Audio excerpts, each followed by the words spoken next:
The garbage truck comes on Tuesdays at 6:40 in the morning, and that's when you hear it, the hydraulic groan, the clatter of bins, and then, underneath all of it, the low idle of a truck that isn't the garbage truck at all. It's the Ford F-150 next door. Ray Bestos brakes, squealing faintly, because Doug hasn't had them looked at in 8 months. Backing out of the driveway at 6:42 sharp, headed to a job he complains about but can't quit, because the truck payment is $687 a month, and it isn't going away. And neither is the boat payment, and neither is the balance on the Amex he swore in March he'd pay off by summer. You know all of this not because Doug tells you, but because the walls of a cul-de-sac are thin, in ways that have nothing to do with insulation. You hear it in the way he talks. You hear it in the new patio furniture that showed up in May, and the way his wife, Carla, mentioned a Cancun trip twice in one conversation, like she needed you to have heard it the second time in case you missed it the first. You have a 2014 Honda Accord with 118,000 miles on it. The paint on the hood has gone slightly matte from a decade of driveway sun.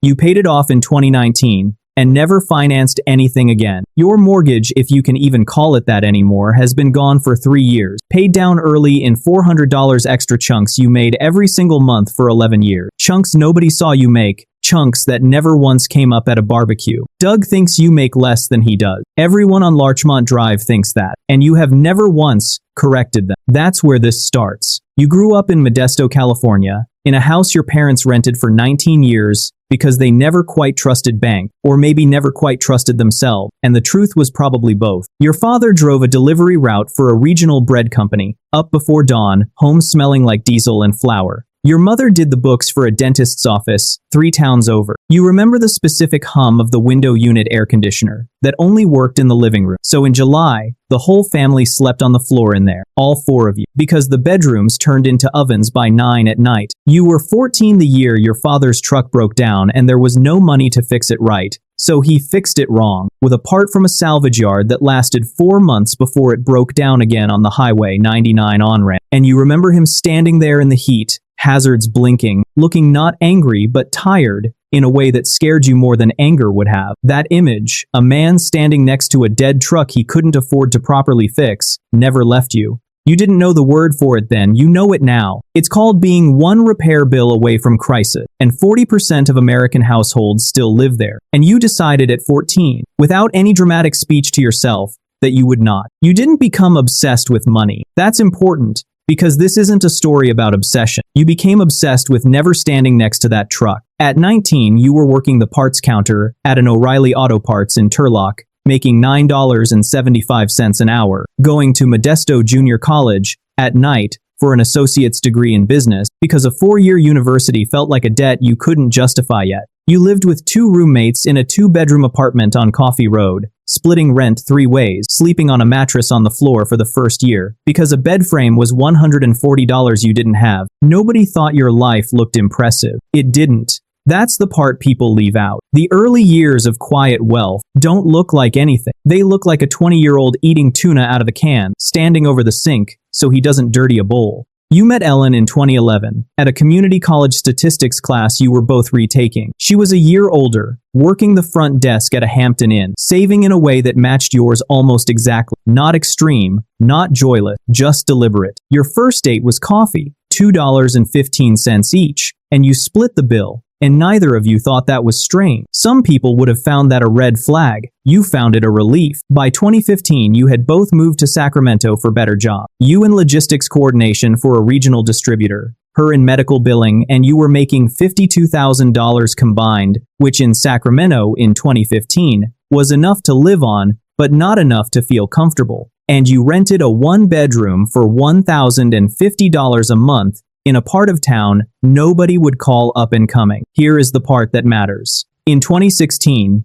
your income moved up. You got a raise $4,200 a year. And instead of letting your lifestyle move up with it, you kept your rent, your car, your grocery bill exactly where they were, and you put the entire raise, every dollar of it, into a Vanguard index fund. Nobody applauded that decision. Nobody even knew about it. Ellen knew. That was the whole audience for the most important financial decision of your 20s. One woman across a kitchen table, nodding, saying, "Okay, let's do that then." in the same tone she'd use to agree on what to have for dinner. This is the invisible part nobody filmed. There's no music behind it. There's no montage. There's a Tuesday night with a laptop open, a Roth IRA contribution set to automatic, $416 a month. And then, you close the laptop and watch television like everyone else. The compounding doesn't announce itself. It just works, silently, while you live a life that from the outside looks identical to your neighbors, maybe even a little smaller. You and Ellen married in 2017 in a backyard, 40 guests, a rented tent, a taco truck instead of catering. Total cost $6,800, paid entirely in cash, saved over 14 months.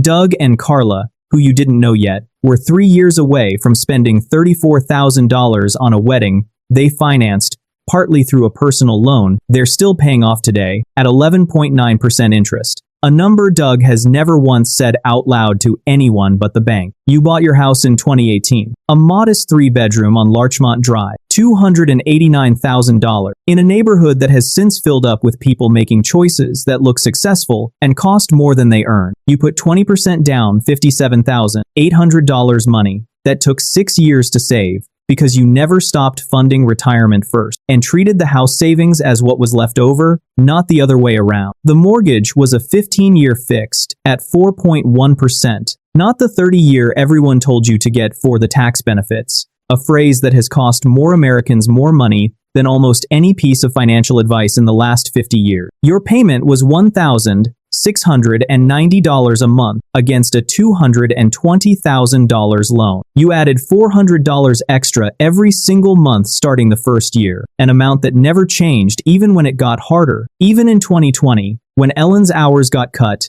and you both sat at that same kitchen table and decided, quietly, without panic, to keep the extra payment going and cut the grocery budget instead. Store brand pasta, no dining out, a garden in the backyard that first summer that produced exactly 11 usable tomatoes and cost you $40 in seeds. And you both laughed about the math on that, the only time money ever made you laugh instead of tighten. By 2023, the house was paid off. 11 years of $400 chunk, a payoff 5 years ahead of schedule. And the day the final payment cleared, you didn't post anything, didn't tell anyone, didn't even really market beyond Ellen making a roast chicken that Tuesday because it was the chicken she always made when something mattered. Doug found out you didn't have a mortgage in the way people accidentally find out things, a comment about not worrying about rates going up that you immediately regretted saying out loud, the only slip in 11 years. Doug went quiet for a second, then laughed too loud, said something about how you must be sitting on a gold mine,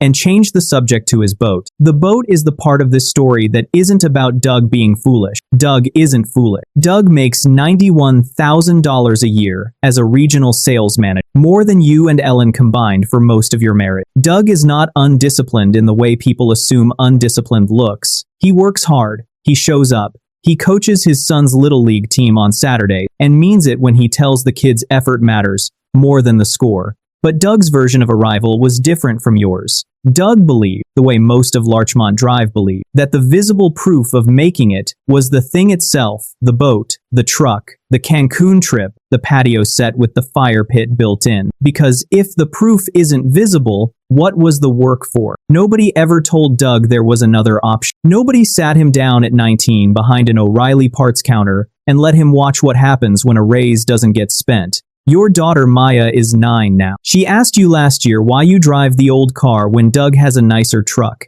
and you told her something you'd thought about for a long time before you said it, that the truck is Doug's, but the truck also owns a little piece of Doug every month for 6 years, and that the Accord is entirely, completely yours, rust spots and all. She didn't fully understand it. She's 9, but she asked again 3 months later, unprompted, whether your retirement account was still going up, and you realized she'd absorbed something you never explicitly taught her, the way children absorb the temperature of a house without anyone naming it. There is a specific kind of loneliness in this life that nobody warns you about. It isn't sadness. It's the loneliness of standing at a graduation party in June, Doug's cousin asking what you drive these days, watching the slight recalibration in his face when you say Accord, watching him move on to someone with a story that sounds bigger. Nobody asks about the number in your Vanguard account, currently $612,000 between retirement accounts and a taxable brokerage, because that number doesn't have a shape you can park in a driveway. It doesn't make a sound at 6:42 in the morning.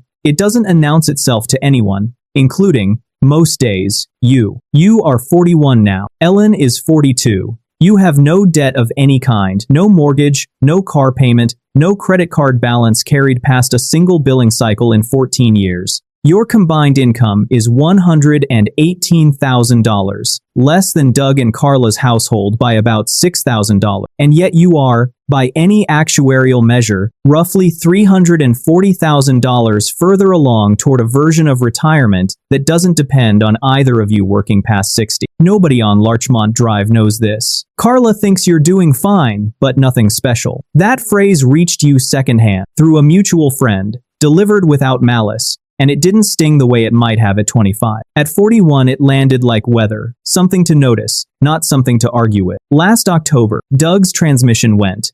Not a small repair, $2,400. The kind of number that used to break your father on a highway, on-ramp, in Modesto. Doug didn't have it liquid. He put it on the same card that already carried a balance from Cancun, and you watched him do the math out loud at the mailbox one evening, not asking for help, just talking, the way men sometimes talk to fences instead of to each other. You said the number was rough. You didn't say what was sitting in your emergency fund 3 feet away in a savings account that exists for exactly this kind of Tuesday. You didn't say it because he didn't ask, and because there was nothing to be gained by saying it except making yourself feel large in a moment that belonged to him. That's the part of quiet wealth nobody puts in the version of the story that gets applauded. It isn't restraint from other people. It's restraint from yourself, the constant, small decision not to correct the record, not to let Doug know, not to let the cul-de-sac reassign its private rankings based on a number you never intended to be a scoreboard in the first place. You will retire, most likely,